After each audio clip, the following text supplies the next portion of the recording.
Hey guys, welcome back to JDUB-Woodworks. I'm super excited to have you here, and I'm really excited to show you what's going to happen to this piece of driftwood. So if you know about any of my other videos, you just never know what you're going to get, right? And this is going to be no exception here. This has got some really cool curves and some flat, smooth spots. I pulled this out of Lake Buchanan, so it's a freshwater piece of driftwood. I don't know what type of wood it is. I don't know how old it is. Who knows? But it's going to be a fun process. Y'all stick around to the end. We're going to have fun. Let's go make a mess.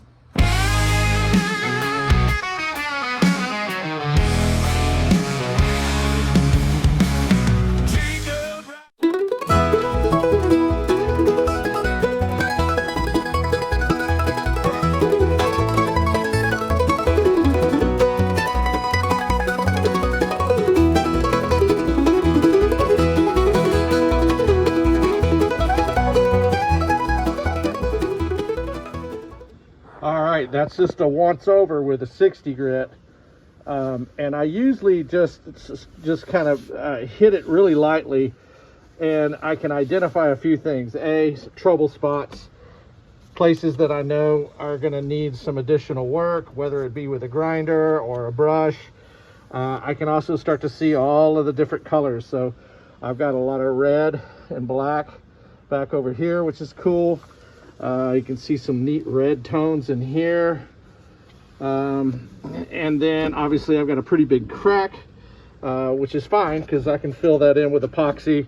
And then you get this stuff, right, all over the edges. And you can leave it like this if you'd like.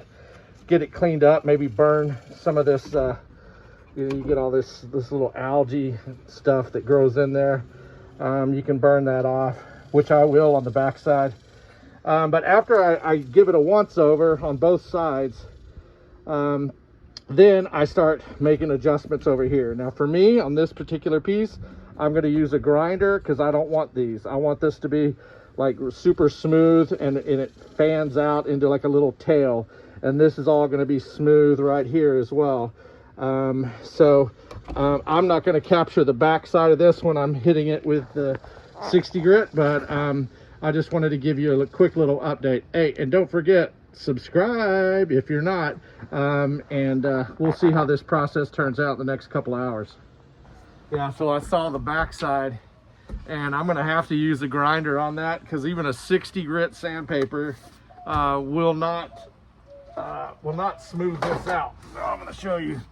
That is some seriously hard, very coarse, and so the grinder is the right way to go on the back side. But I'm just going to take just a little bit off, so I don't want to bust through because this is really thin, and so I'm just trying to clean it up just a little bit, and then I can follow back up with sandpaper.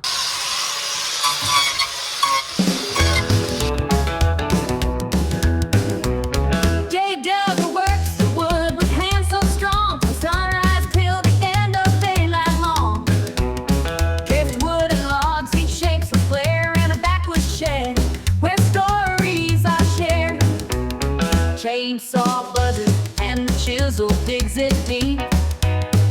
JDUB guards while the town folks sleep. Faces emerge from the timber dust, works of art from the logs we trust. JDUB got a talent so rare. All right, so that's just about got it back here. Now granted, I've got a whole lot of holes to clean up in here and here. This one, I'm not going to use the grinder back here because this is so thin. You saw me rip that one piece off. I'm going to have to figure out how to fix that with some epoxy, and then on the other side, we're looking pretty good.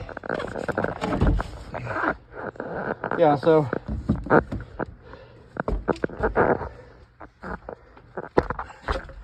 we're looking pretty good over here. Definitely have a big hole here. It's like dirt dobblers or some kind of pest was in there. I kind of shaped this out a little bit. I'll clean this up with brushes, more sanding. So you get the idea. It's this is going to be a pretty massive project actually when it's all said and done. Yeah, so when I'm cleaning these up, I also use these little brushes. This one's a kind of a medium steel brush, and then I've got this hard poly brush. I use that for these little crevices in here, just to get the dirt out. I just kind of go back and forth with the steel and then come back with the poly.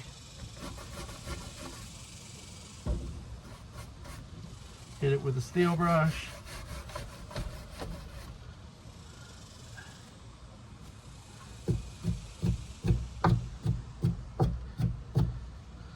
There's something on this one. Anyway. So I'm just gonna take my time hitting those hard to reach places with the brush. I'll also do that in these little crevices, right? So you see this little crevice right in here. And I'll just hit that a little bit. It's hard to get the sander in there, that's why.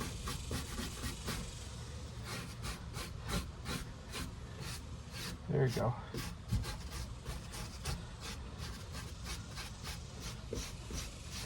And down these cracks. Also on the back side. Oh, almost snapped that. Actually, I did snap it. Dadgummit.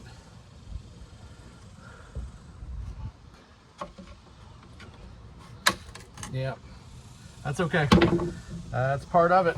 I'm not gonna worry about it. But on the back side, I can do it in this hard, this brittle area right in here. Oops. Hold on. I don't know if you can see that, but it's really coarse in here. Inside these cracks. So you get the idea. You just continue to hit in these little gaps, in these cracks, getting it all cleaned up, and then I'll start sanding again, and that process will take at least 2 hours or so for me to get this cleaned up to where I can start using finer grades of sandpaper. Right now I'm using the 60. I'd like to be using a 120 once I get this initial clean taken care of. All right, so this is after 2 hours with 60 grit sandpaper. I've got a lot of the holes cleaned up, which is what you're going to want to do. I am going to go back and I'm going to fill this in with epoxy. These little holes, epoxy, this crack, epoxy, epoxy here, here. Yeah, you get the idea. Oh, and the back side, excuse me, the back side turned out pretty well as well. I got that nice and cleaned up. I don't really have to worry about the appearance back here, although whatever finish I put on it, I will moisturize the back with either a tung oil or a beeswax and go ahead and seal it up. This is really rough back over here and it's a tight squeeze, but you know what? It's the back. I don't care. It's not brittle. It looks like this may have been burnt. I don't know. I still don't know what kind of wood this is. It's got a lot of red in it, which is fantastic because I really love the red tones. So we shall see. I still don't know what it is. It doesn't have to be anything. It's really just abstract art with driftwood. So I'm going to go ahead and start prepping this for epoxy by putting the tape and plugging in those holes. And then if the weather holds out, we might get a pour in today. So I used Promise epoxy, which is a medium pour epoxy, and I went ahead and mixed part A and part B as the instructions say so. And then I separated it into my 3 colors, so an aqua, a dark blue, and then a white. Now you can see that I'm adding a thickener as well. That is from Stone Coat Countertops. I've got the link below. That really helps whenever I'm making this type of application to where it doesn't drip everywhere, although it's kind of dripping there. But a little tape will fix that and we'll get ready to go. All right, so this is 2 days later and you can see that I have actually gone back and added a little bit more in a couple of smaller places. I did some touch-ups around the sides and also added this little guy for that crack. The back side is the same, where I filled in for those cracks. You can see that there and there.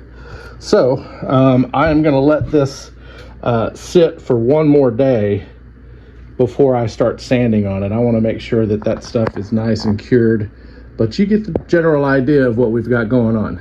All right, so it is finally time to start this thing. So yeah, and I shaved my mustache and my goatee, so I look like a little kid now. But it's time to start sanding. And so I've got this Polywell mesh sandpaper. I find that that's really good with the resin because it doesn't clog up like on my regular sandpaper, and it doesn't heat up as bad. So I am going to catch this a little bit on some time lapse. I'm not going to go through the whole process because it's just sanding and you get the idea. But I will go from an 80 grit to a 120 and so forth, just on the resin pieces, and trying to smooth those out and make them nice and clear.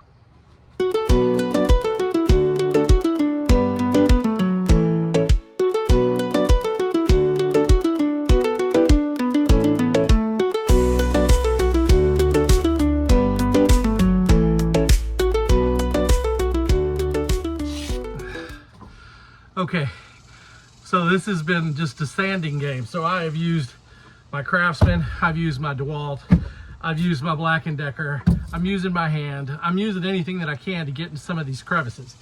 Remember how earlier I had said that I like the mesh sandpaper because it doesn't heat up as much? Well, I cheated and I went to my traditional sandpaper, and when I hit some of this resin, I did melt it.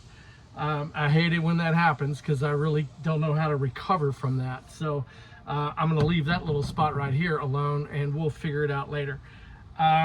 This piece is ready for me to upgrade to the next grade of sandpaper. So that was all 80 grit, and then I went and broke the rules with a 60 grit.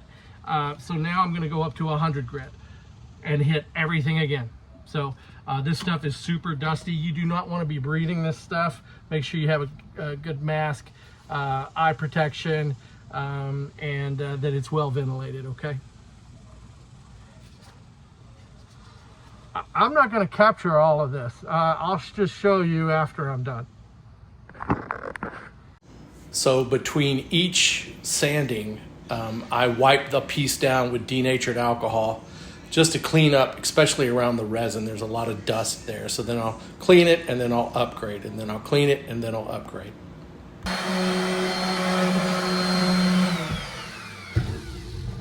So let me show you something real quick. So when I'm a right-handed guy, so when I'm sanding with my right hand, it's hard to remember where all you've sanded. And so I take my left hand and I constantly am just feeling the piece.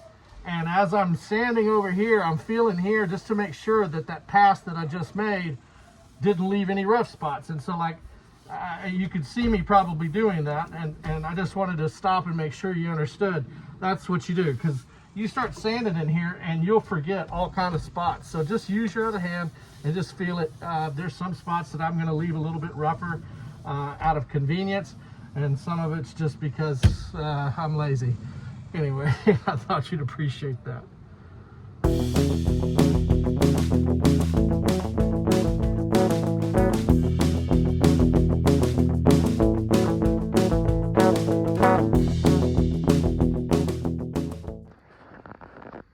All right, so that has been finished off all the way to a 600 grit, but you can see I still have some little air holes in my epoxy. I also messed up here because this was not actually, it was still tacky.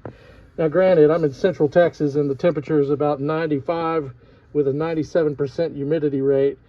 Not a good atmosphere to be doing resin. So that explains that, and the air pockets. But, you know, I've said in a couple of other videos, the more you sand on something, you'll start exposing some new problems. So now I've got these little wormholes. I got this. I got a hole all the way through. You can see that. And this guy. So rather than using epoxy, I'm going to use this STARBOND glue. So I'm going to take this piece into the garage, and then we'll get into that final stage before we still have to sand again, but then we'll put on the finish. So I'm going to use this STARBOND black medium high performance super glue. It's got this cool little plastic applicator for making, you know, so I can hit in those tight spots. And also this accelerator. So you basically put a little bit of the glue down and then hit it with the accelerator, and it should dry relatively quickly. Even though today it's still very, very hot, we're still going to give this a try. I think we'll be okay.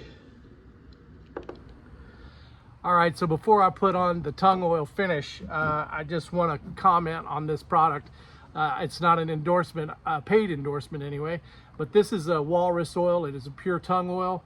This stuff is fantastic, and I picked this up about a year ago, and I've used it on so many products. It's really an amazing product. This project has been a challenge. You know, the wormholes, the resin, the temperature, but I think what we've got is a really nice finished piece. There are some holes that popped back up when I started to sand even further, and you know what? I'm not going to worry about it because I'm going to sand there and fix that, and then another one's going to pop up while I'm sanding. So let me slide you in a little bit closer for the final finish. You know, I get all geeked out whenever I'm finally putting on the tung oil, whatever finish it is. That's the whole thing, right? I'm not going to mount this thing today either. I'll do that in another video. But I think what you're fixing to see is an amazing transformation of this piece of wood. And you know, if you liked anything that you saw in this video, please like, subscribe, hit the little bell. That way you get notifications whenever I'm going live or anything like that. There's also memberships. There's gifts that you can send out. I'm not embarrassed to ask for it because sandpaper and tools and time, it's all expensive. So whatever you can do, I'd certainly appreciate it. So here we go. Let's put this right here, and you can tell I've got a few more projects right here, but let's get you as close as I can. All right, so this has been sanded multiple times, and I use the air compressor between each coat as well as denatured alcohol. So I think this is probably the best spot for you to see. And on this particular piece of wood, it is so hard. The tung oil is going to bring out a nice shine, and it's not going to change this color very much, but oh my Lord, this is beautiful. This has got some similar color to a previous video that I did. Oh, look at that. I'll put the link down below, but it's very similar now that I'm doing this. Yeah, this is turning out really, really nice. Real nice. I don't know if I should wall mount this thing or, you know, put some kind of a stand to where you can mount it that way. It's just kind of some abstract, I don't know what. Just beautiful though. Everything doesn't have to look like something, right? It can just be art. It can be just the beauty of whatever this is, whatever wood this is. Oh my God. I'm in love with this thing. Yeah, I wasn't super happy with some of the resin, especially this one up here. I jumped the ball on that one, and it wasn't dry. And so when I sanded it, it melted it. But you can see this is really crazy pretty. Let's get it up here. Let's see if I can get you right in here. Oh yeah. Those beautiful colors, right? Hey, that's not my work, that's God's work. I just brought it back to life. He created it. no matter what religion or what your faith is, even if you don't believe in anything, you got to look at some of this and just say, wow, that's pretty incredible. Oh man, there's some neat green in here too. I wish you could see it a little closer. After I get it all covered with the tung oil, I'll do a drive-by real close up so you can see all the colors. Again, I don't know if this is oak. You know, the Colorado River runs into Lake Buchanan. I've actually got a picture of when I got this piece out of the lake. My wife took it as I was walking up the hill. So I don't know, maybe oak. I don't know, maybe pecan. It's hard to tell. All right, there it is. Finally done. And it really turned out nice. Beautiful color. There's a lot of shadows out here. I apologize for that. Got a little bit of the white in here, aqua, and then the dark blue. So you know what to do. Make sure and send me the pics of your projects. Let me know how you're doing. I'm really enjoying learning all the different amazing artists and craftsmen that are out there. Y'all have a wonderful day. Y'all take care. Cheers.